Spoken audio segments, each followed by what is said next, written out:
Ramogi TV, Nairobi. Piny owacho biro siro jopuonjre maromo 14,426 mane yudo thuolo e chenro mar piny owacho mar Elimu Scholarship program ma higani.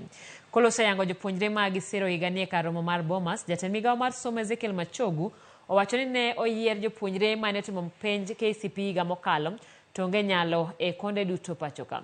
Ma en tielo mar 5 ma piny owacho chwale sir ma kamae ne jopuonjre gi gin mokwongo ka jopuonjre gi mokwongo notimo penj mar KCSE higa mokalo.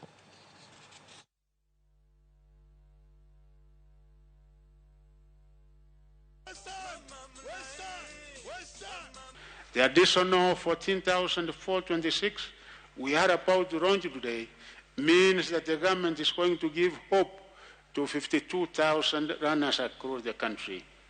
Without doubt, the program is the greatest demonstration of the fact that education has the capacity to break the intergenerational cycle of poverty. I would want to confirm that our own applicants with the Elimu scholars were more than 93,000.